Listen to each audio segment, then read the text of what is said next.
চলছে পবিত্র রমজান মাস, যাকে কেন্দ্র করে রোজা ইফতারের আয়োজন করা হলো। মানিকচকের এনায়েতপুর ফুটবল মাঠে রোজা ইফতারের আয়োজন করা হলো বুধবার। এই ইফতারে উপস্থিত ছিলেন মানিকচকের বিধায়ক সাবিত্রী মিত্র, মালদা জেলা পরিষদের কর্মাধ্যক্ষ কবিতা মণ্ডল, মানিকচক থানার আইসি সুবীর কর্মকার, মানিকচক ব্লক স্বাস্থ্য আধিকারিক ডক্টর অভিক শঙ্কর কুমার, পঞ্চায়েত সমিতির সভাপতি পিঙ্কি মণ্ডল, বিশিষ্ট সমাজসেবী মেহফুজুর রহমান সহ অন্যান্যরা। এদিনের ইফতার পার্টিতে মানিকচকের বিভিন্ন এলাকার সাধারণ মানুষেরা অংশগ্রহণ করেন। বিধায়কের এই উদ্যোগকে সাধুবাদ জানিয়েছেন সাধারণ মানুষ।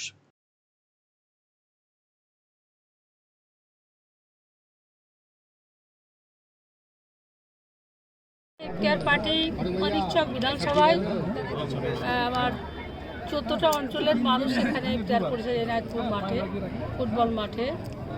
এবং এই এনায়েতপুরের সমস্ত ম্যানেজমেন্ট, এনায়েতপুর এবং আমার মিল্কি, শোভানগর, ফুলবাড়িয়া সবাই মিলে, আরও অঞ্চল মিলে সবাই একসাথে হয়ে আজকে ইফতার পার্টিটা আমি করেছি।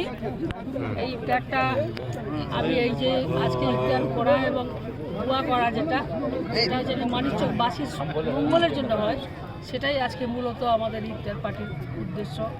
এবং আমি ঠিক টাইমে আসতে পারিনি, আমি নার্সিংহোম থেকে ভর্তি হচ্ছিলাম, করে এলাম, পাটাও ভাঙা।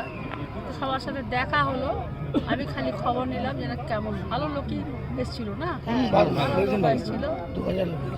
হ্যাঁ, প্রায় 1600 মতন মানুষ এখানে ইফতার করেছে, অনেক ভালো কাজ হয়েছে।